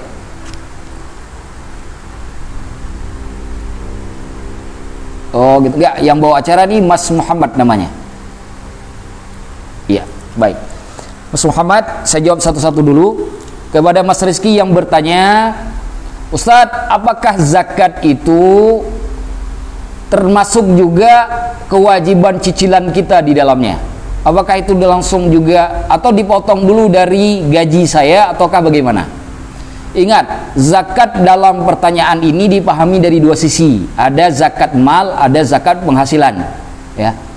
Zakat mal itu seperti zakatnya para pedagang. Tijarah itu masuk zakat mal itu. Nah, kalau zakatnya tijarah, zakat perdagangan, maka zakatnya itu harus ada pertimbangan. Pertimbangan yang harus diberikan adalah yaitu terutama pada modal. Modal dalam usaha itu ada 2. Ada modal tetap, ada modal yang bergerak. Modal tetap itu seperti teman-teman beli rokok, beli toko, beli mobil untuk misalkan delivery dan segala macam, itu disebut dengan modal tetap. Modal tetap tidak dimasukkan dalam hitungan zakat. Yang dimasukkan ke dalam hitungan zakat itu modal bergerak. Misalkan saya jual kopi misalkan. Nah, kopi itu kan ada untung, tapi untung itu diputar terus tuh, beli kopi lagi, beli kopi lagi, beli kopi lagi. Ya itu harus dihitung. Nah, modal bergerak itu.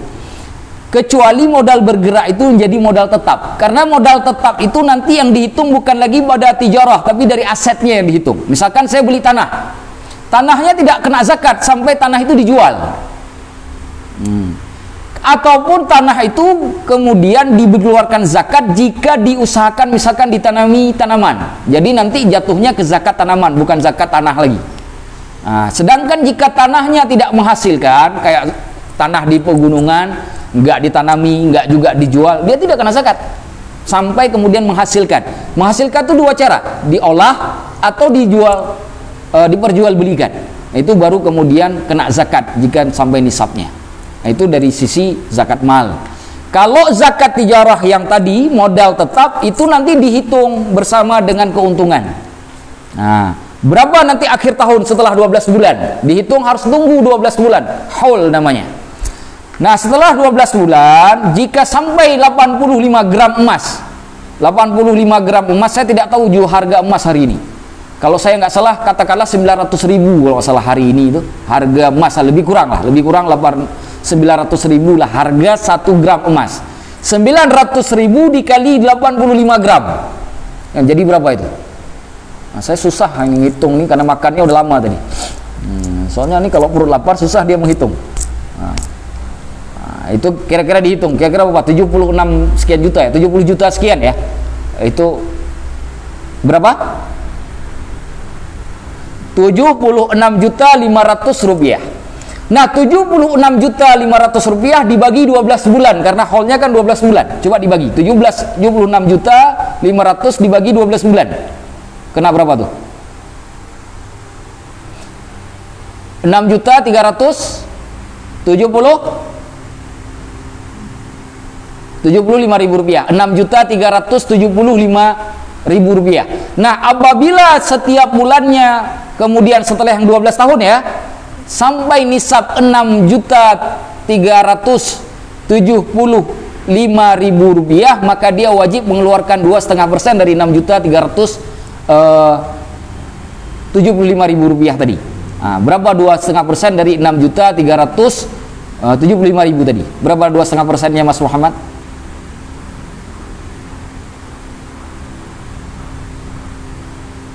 Kira-kira kalau saya nggak salah itu 150.000 kira-kira.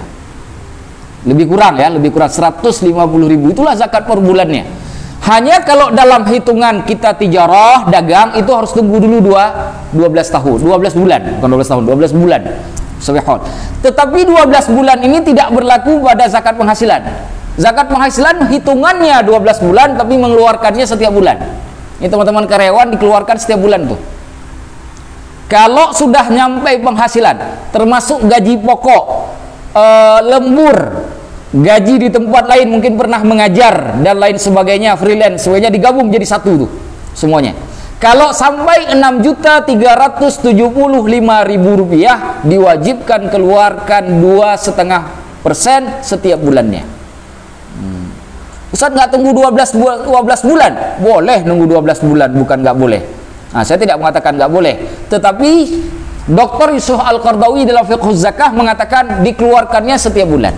Ada dua manfaat kenapa dikeluarkannya setiap bulan. Pertama, orang miskin itu makan nggak bisa nunggu akhir tahun. Masa orang miskin kita bilang tunggu dulu ya tahun depan ya makannya ya, saya kan harus nunggu 12 bulan dulu, masa begitu? Kan nggak mungkin. Nah, maka dikeluarkan setiap bulan. Yang kedua, setannya, godaannya itu beda. Kalau 150.000 kalau dikali 12 bulan itu jadi berapa? 1.800.000. Nah, godaan 150.000 sama godaan 1.800.000 nggak sama. Karena yang goda 150.000 itu nggak berjenggot setannya. Tapi kan 150.000 gugatan yang dikirim setan yang berjenggot lah. Nah, godaannya besar. Susah ngeluarin 1.800.000 berzakat dibandingkan 150.000. Makanya zakatnya setiap bulan, godaannya lebih sedikit. Nah, Dr. Yusuf Qardawi dalam Fiqh Zakah mengatakan mengeluarkannya setiap bulan. Hadis yang mengatakan menunggu 12 bulan itu lemah. Begitu kata beliau. Mengeluarkan 12 bulan dengan alasan maqasid syar'iyyah. Ya, maksud syariat dalam ilmu usul fikih itu lebih baik. Nah, jadi dia keluarkan.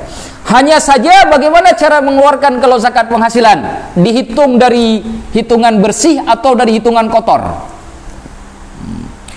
Di Indonesia itu sudah dikeluarkan keputusan oleh Dewan Zakat Nasional, Dewan Syariah Nasional, bahwa zakat dihitung dari hitungan bruto, bukan neto, dari hitungan kotor, bukan hitungan bersih.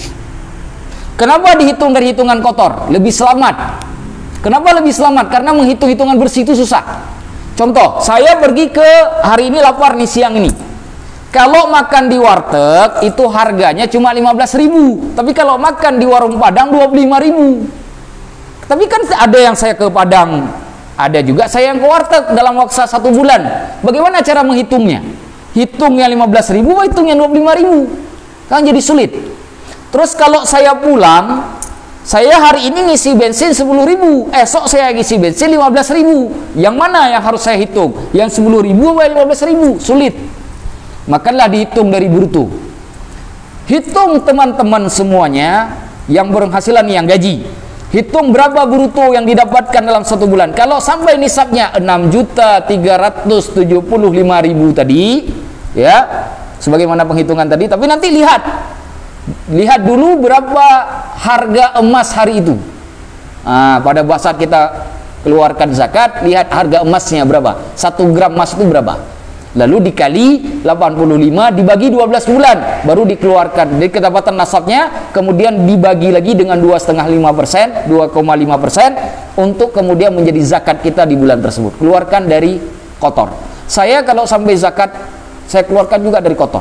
Tak peduli saya makan, minum, tetap saya keluar dari kotor. Karena susah ngitungnya. Saya suka mengajarkan orang, memberi jangan perhitungan. Memberi jangan perhitungan. Zakat saya kan, ini ada zakat kayak zakat fitrah nih. Zakat fitrah tuh ada yang 30.000, 40.000, ada yang 25.000. Yang mana saya keluarkan? Kadang-kadang saya makan nasi pakai beras yang harga 10.000. Kadang-kadang saya makan pakai beras yang harga 15.000. Saya pilih yang mana? Yang 15 atau yang 10? Sulit. Maka jangan perhitungan, caranya ambil yang maksimal. Niatkan dalam hati, ya Allah, aku keluarkan zakat karena kewajiban agama, ya, fardhan lillahi ta'ala, sebagai suatu pelaksanaan kewajiban karena Allah ta'ala. Niatkan juga di hati, ya Allah, kalau lebih aku berikan, tolong kau catat sebagai sedekah. Jadi nggak ada ruginya.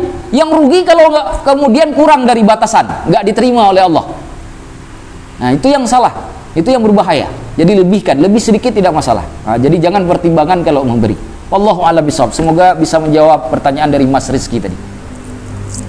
Zakat boleh diwakilkan ke orang lain, juga boleh diserahkan langsung oleh kita sendiri. Nah, boleh diwakilkan, boleh juga diserahkan. Yang penting zakat ada niatnya.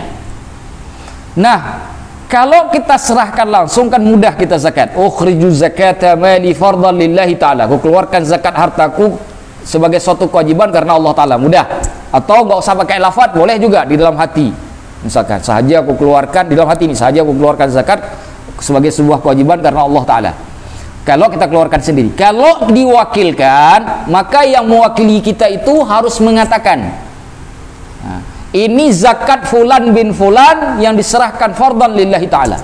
Nah, begitu. Jadi harus disebutkan, karena itu bukan zakatnya dia, tapi zakat orang lain. Dia adalah orang yang mewakili saja, bukan zakat dia. Hal yang sama terjadi apabila anak ingin membayarkan zakat ayahnya, tapi bukan dengan uangnya. Misalkan dengan uang ayahnya, ataupun juga dengan uangnya sendiri. Ayahnya ingin mengeluarkan zakat, hartanya banyak, kata anaknya juga punya harta banyak. Kata anak, ayah nggak usah ayah keluarkan pakai uang ayah, karena saya juga punya banyak rezeki, biar saya aja yang keluarkan zakat ayah untuk bulan ini, misalkan, atau untuk tahun ini. Nah, dikeluarkan oleh si anak, maka si anak mengatakan bahwa zakatku keluarkan zakat fulan bin fulan fardhan lillahi ta'ala. Nah, jadi begitu. Boleh secara lisan, boleh secara hati. Nah, dalam mazhab Syafi'i, niat itu di dalam hati, itu kesepakatan semua ulama. Akan tetapi di dalam mazhab Syafi'i, melafadzkan niat dengan lidah hukumnya sunnah. Itu pendapat Imam Asy-Syafi'i, dinukilkan oleh Imam Ar-Rafi'i, dinukilkan juga oleh Imam An-Nawawi. Wallahu a'lam bishawab. Saya kira seperti itu jawabannya. Cari enak, ya udah kan saya lupa kan, pasti Allah juga Maha Pengampun. Nggak boleh begitu. Itu namanya meremehkan Allah. Caranya adalah dikaji dulu, dicari dulu datanya yang dulu, kira-kira masih bisa dapat atau tidak. Kalau tidak didapatkan hartanya sama sekali, maka diberikan apa namanya, asumsi yang lebih mengena. Kira-kira yang paling mendekati yang mana nih? Nah, lalu tunaikan. Kalau ragu-ragu, kalau punya kemampuan, keluarkan saja. Kalau nanti nggak nyampe hukumnya ke zakat, insya Allah jadi sedekah. Nah, begitu. Nah, seperti saya katakan, memberi itu jangan perhitungan, supaya Allah juga tidak bikin perhitungan dengan kita. Coba bayangkan kalau Allah mengatakan, kau ini pelit betul hambaku, sekarang pun aku pelit kepada kamu. Cari kerja nggak dapat nanti. Sulit kita, hidup jadi sulit. Maka jangan perhitungan. Maka cari solusinya, kaji secara mendalam, lihat data-datanya. Kalau memang nggak dapat, yang paling mendekati. Wallahu a'lam bishawab. Bisa dipahami? Ya, ya, sama-sama.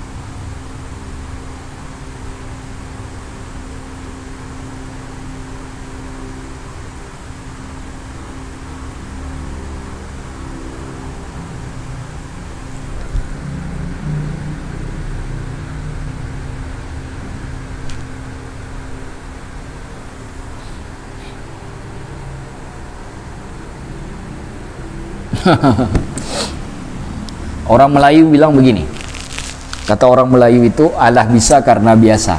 Ya, ini sudah selesai ya pertanyaannya tadi.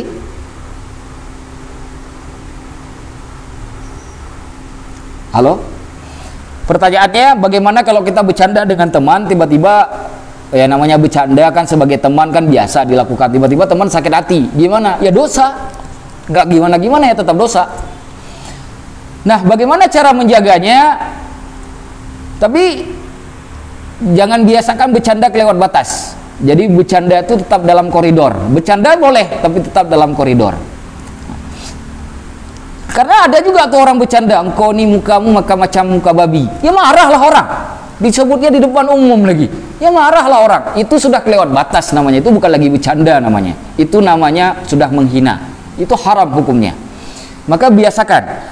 Ustaz, bagaimana misalkan saya menyebut, ini ada teman saya 4 orang teman, namanya semuanya Muhammad, cuma ada 1 orang Muhammad yang buta. Nah, saya panggil, kata teman saya Muhammad yang buta, kira-kira saya dosa tidak? Karena dia memang benar-benar buta. Kalau dimaksudkan penyebutan Muhammad buta tadi untuk menghina, dosa. Tapi kalau menyebutkan maksud itu supaya untuk membedakannya dengan Muhammad yang lain dan tidak ada maksud menghina, itu tidak mengapa.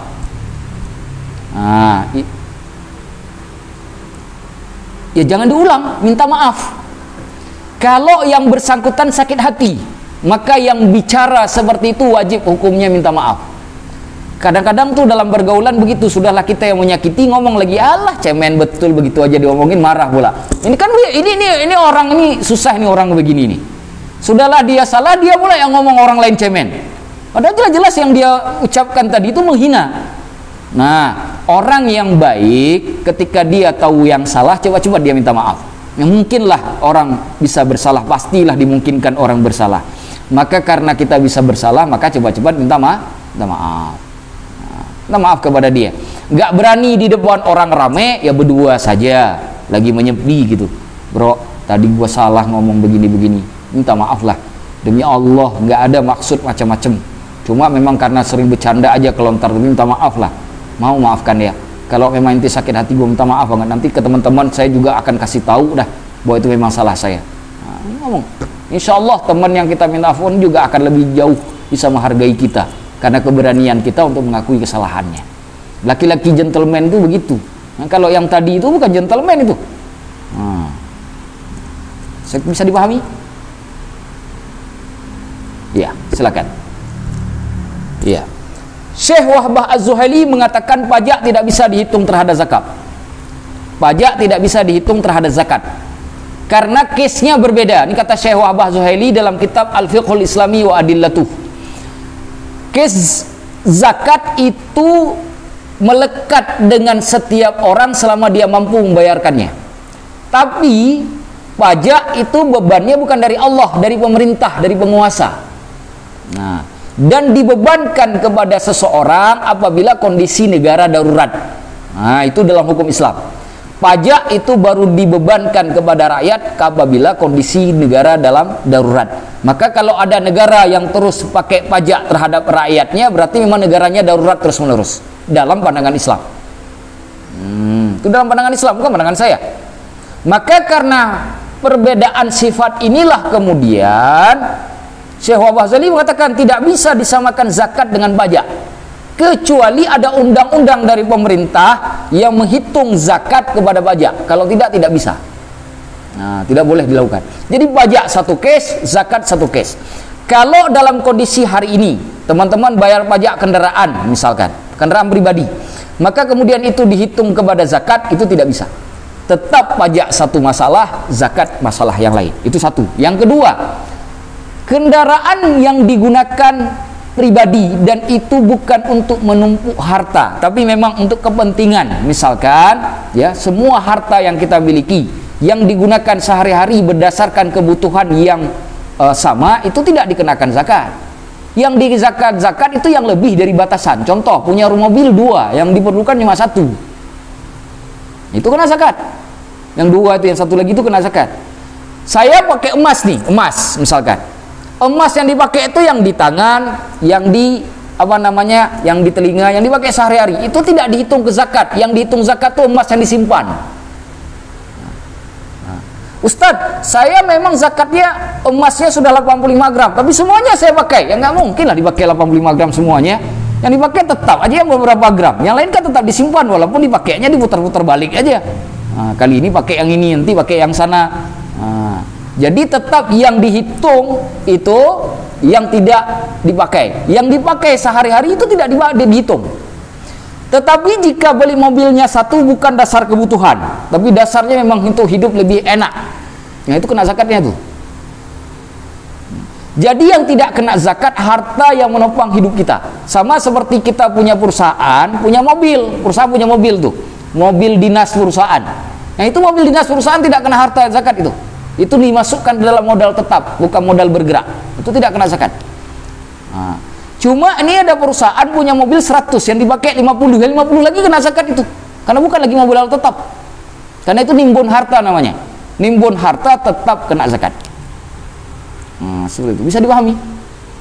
Nah, bagaimana dengan tanah? Tanah tidak dianggap menimbunan harta. Nah, karena tanah tidak bergerak. Dia yang naik nilainya.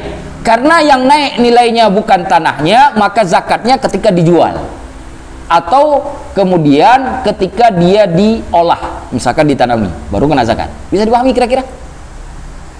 Bisa dipahami ya? Nah, jadi tidak boleh, ini bukan kata saya ya, kata Syekh Wahbah Zuhaili, tidak boleh zakat, bayar pajak dihitung zakat, itu tidak boleh. Kecuali ada kesepakatan bahwa memang zakat untuk pajak. Nah, tetapi Syekh Wahbah Zuhaili agak keras dalam hal ini. Beliau mengatakan tetap tidak boleh. Kenapa? Karena zakat itu dipergunakan untuk 8 golongan saja. 8 golongan. Nggak boleh zakat untuk bangun jalan, itu nggak boleh. Zakat bangun masjid nggak boleh. Karena bangun masjid bukan bagian dari 8 zakat tadi. Yang 8 zakat itu fakir, miskin, orang berhutang, fisabilillah, orang yang mu'alaf, ya. Bukan yang mu'alaf sudah 2 tahun.